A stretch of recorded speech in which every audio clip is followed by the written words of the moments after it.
Find out how to create lakes, rivers, streams and seas in Cities Skylines 2. Hi guys, Sully here, and I'm back with another video to tell you about a new super useful mod called Water Features, which has just been released on Thunderstore. So thanks to the new Water Features mod by YenYang, we can now add or delete water sources to our maps. There's also a whole bunch of cool features which come with the mod, such as seasonal streams, which affects the height of streams based on a few factors like season and precipitation, a waves and tides effect, which generates waves from sea water sources, and a few tools and tricks to help remove flooding from our cities. Right, so let's get into it. So you can find the water tool in the landscaping menu. Now, unlike in CS1 where we only had the one type of water source, you'll instead find individual options now for streams, rivers, lakes and seas. When you're in this tab, you'll also notice it shows you where each water source is located, and they're all color coded so you can see which one is which. The colors obviously match up to the icons. You can also see what the properties of each water source is just by hovering over the area. And if you want to delete any of these existing water sources, you can do that by simply right-clicking on them. For the most part in this tutorial, I will focus on just streams and lakes, and these are likely the two which will be most useful to the majority of players in game. Now, the stream's water source, this should be used for anything which needs a low emission of water, such as small rivers, streams, creeks and canals. The source can emit either like a constant amount of water, which is the default setting, this comes with the vanilla game, or thanks to this mod, we can now have a variable flow rate, which does vary with season, precipitation and snowmelt. This will only vary if you have the seasonal streams feature enabled. I'll get into that a bit later. The river water source is of course to place larger rivers. This also has a constant flow rate. Now, I have been told that these water sources can only be placed on the border of the map. Now, I haven't really tested this one extensively myself. The lake water source, now this is going to be very useful to a lot of people.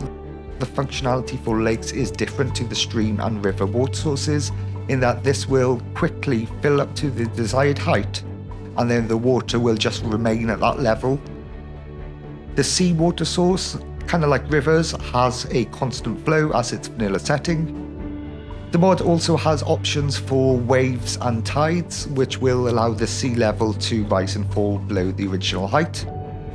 Adding or removing these is likely to be used mostly by map makers, and these water sources can again also only be placed on the borders of the map, so you can't just place them anywhere.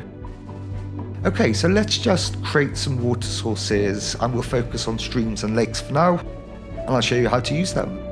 So streams have two settings you can change: flow, which is the amount and power of the water, and radius, which is the overall size. These will be slightly different for each stream. As an example, I'll show you 4 different flow rates on this hillside, and we'll see the difference between them. So I think you can see the flow rate of 0.01 is just not enough, and 10 is just way too much. But both 0.2 and 1 are pretty good. I think perhaps somewhere in the middle, say 0.5 would be the right flow rate to use here, but of course choose the right one to use yourselves. Okay, so on to lakes. So where streams have a flow rate, for lakes we instead have depth. So you want to choose the desired height for the water to fill up to by right-clicking on the terrain of the height you want it to be. As I select different heights, you can see the depth number changing in the tool. I've also found it is important to select the correct radius for the lake for the water to actually fill all the way to the top. If you had a small radius in a big lake, this just won't fill up properly. So try and select an appropriate sized radius to match the size of your lake. So you can't actually edit any water sources which have already been placed. If you later wanted to change the height of this lake, you will need to delete the existing water source and then create a new water source with the desired height. With the mods, there's also a few more things to see in the options menu. If we click on water features, you can see we can choose to have seasonal streams enabled or disabled. If this is disabled, water emitting from the stream water sources will always just remain at a constant flow, will never change based on season. If seasonal streams is enabled, then the height of these streams and creeks and etc. will just rise and fall depending on the season, precipitation, snowfall, things like that. So in winter, of course, then these streams will rise, and in summer the stream will get lower. The effect is quite subtle, I found, at the default settings, but after a bit of experimenting, I found that if you drop seasonality in the options menu to 0, you'll see the most drastic of changes in height between seasons. The next tab has a few additional tools, like making the radius smaller than 5 meters. There's also 2 more water source options for detention and retention basins, and changing the evaporation rate. You can read more about these in the tooltips. I guess these are for more advanced users. And then there's water cleanup cycle, which is actually pretty useful. Now if your city is flooded, then this can help speed up the process of getting rid of water. However, just know this is a global effect, so it won't just drain the water flooding your city, but also like rivers and seas too. But not to worry, these water sources will later return to their original height, but just use this tool sparingly to get rid of flooding. There's also another useful tip to drain flooding. You can just add a lake on top of the water you want to remove. You just need to have the depth be lower than the original terrain height. This will then push the water down below the surface. Finally, there's also a feature called waves and tides. Now for me, this is still a little experimental, it's not quite perfect, but it's a cool feature nonetheless.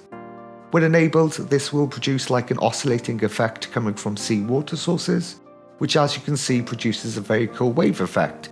It just amazes me really that this is even possible. They are a little tricky to get right, each map is different, but have a play with them, see if you can find the right settings. Just be a little careful with tides, these will just raise and lower the overall height of the water. You just don't want it going too far in either direction, but a very cool addition to the game. Overall, some really great features. I think being able to control water more effectively, now being able to add lakes and streams and all of that good stuff is just so useful. So to get the mod, head on over to Thunderstore, download the mod manager, and on there you'll find the water features mod. I'll leave more information and links in the description for those. Again, shout out to YenYang for all his hard work on another awesome mod. Please show him some love down in the comments below. Finally, if you're wondering how I created these beautiful nature scenes and the waterfall, you can do that next week for episode 2 in my detailing series. It's a fun one, but I warn you, there is an excessive, ridiculous amount of props being placed. So be sure to subscribe and turn on the notification bell to be notified about that. So have a good one, I hope you enjoyed, and I'll catch you all again in the next video.